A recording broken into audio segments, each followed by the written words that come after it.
अगर किसी व्यक्ति को मधुमेह यानी डायबिटीज़ है या घर में किसी को डायबिटीज़ है तो आहार का चयन एक बहुत बड़ी समस्या होती है और हमेशा शंका रहती है कि कैसा आहार लेना है और कैसा नहीं।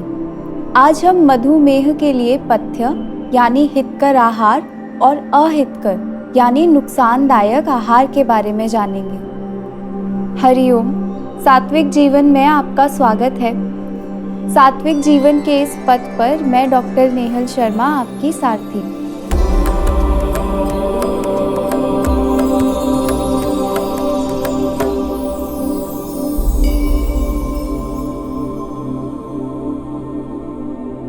आयुर्वेद के दृष्टिकोण से मधुमेह प्रमेह व्याधि का एक प्रकार है।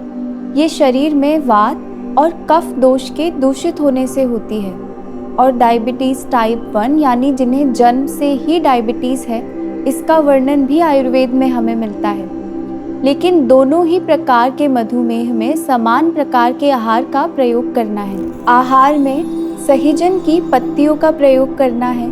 इसकी सब्जी बनाकर इसका प्रयोग कर सकते हैं। हरिद्रा का भोजन में ज़रूर उपयोग करना है।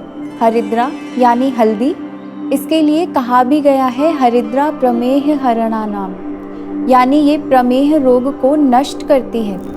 आमल की यानी आंवला का प्रयोग करना है। इसके स्वरस का यानी जूस का खाली पेट उपयोग कर सकते हैं। इसमें शहद मिलाकर के प्रयोग करना सबसे ज़्यादा फायदेमंद है। या इसी आंवला स्वरस में 2 से 3 चुटकी हल्दी मिलाकर के इसका प्रयोग कर सकते हैं। अनाज में जौ का, ज्वार का प्रयोग फायदेमंद है। दालों में मूंग और मसूर की दाल का प्रयोग करना है। पाचन शक्ति अगर अच्छी है तो अरहर की दाल का भी प्रयोग कर सकते हैं। इसके अलावा कुलथ की दाल का भी सप्ताह में 1 या 2 बार प्रयोग कर सकते हैं। मोटे अनाज यानी मिलेट में कोदो, चिनक यानी प्रोसो मिलेट और ज्वार का उपयोग कर सकते हैं। सब्जियों में तिक्त शाक का मुख्य रूप से प्रयोग करना है, जैसे गिलोय की पत्तियों का शाक, सहीजन की पत्तियाँ, करेला, परवल, लौकी, तुरई, चौलाई का साग, बथुआ, इन सभी का प्रयोग ज़रूर करना है। स्निग्ध आहार में बहुत कम मात्रा में ताज़ा मक्खन का या देसी घी का प्रयोग करना है, क्योंकि शरीर में थोड़ी स्निग्धता होना भी ज़रूरी है और ये स्निग्धता आनी चाहिए हेल्दी फैट से। फ्लैक्स सीड्स यानी अलसी के बीजों का प्रयोग भी मधुमेह में बहुत फ़ायदेमंद है।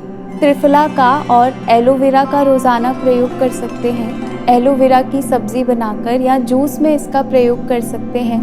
त्रिफला का प्रयोग रोज़ाना रात में सोने से पहले 1 चम्मच त्रिफला में आधा चम्मच शहद और 1 चम्मच घी मिलाकर प्रयोग कर सकते हैं। मसालों में काली मिर्च, मेथी, लहसुन का उपयोग ज़रूर करना है। फलों में जामुन का विशेष रूप से प्रयोग करना है और दिनचर्या में व्यायाम को सम्मिलित करना सबसे महत्वपूर्ण है। इसमें आप रनिंग कर सकते हैं, योगासन कर सकते हैं, केवल चंक्रमण कर सकते हैं, यानी एक गति से 3 से 4 किलोमीटर तक रोज़ाना चलना है।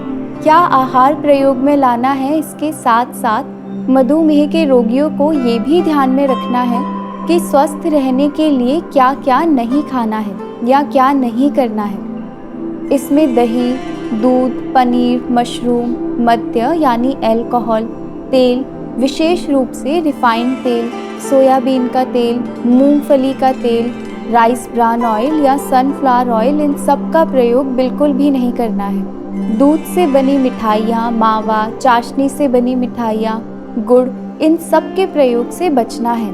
धूमपान यानी स्मोकिंग नहीं करनी है। नए अनाज यानी नई पकी हुई फसल से मिलने वाले अनाज का प्रयोग भी नहीं करना है, क्योंकि ये पचने में बहुत भारी होते हैं और कफ दोष को बढ़ाते हैं। दिन में सोना, हमेशा बैठे रहना या दिन में लेटे नहीं रहना है। किसी भी व्याधि को ठीक करने के लिए चिकित्सा के साथ साथ में पथ्य और अपथ्य आहार का बहुत बड़ा योगदान रहता है और विशेष रूप से मधुमेह जैसे लाइफस्टाइल डिसऑर्डर में खान पान का बहुत ध्यान रखना है, जिससे मधुमेह के कारण होने वाली अन्य समस्याएं शरीर में उत्पन्न ना हो। स्वस्थ रहें, प्रसन्न रहें, आत्मा और परमात्मा के मिलन की इस सात्विक जीवन यात्रा में हमारे साथ बने रहिए। मैं और मेरा सात्विक जीवन का परिवार फिर से योग और स्वास्थ्य से जुड़ी कुछ नई जानकारियों के साथ आपसे जल्द ही मिलेंगे।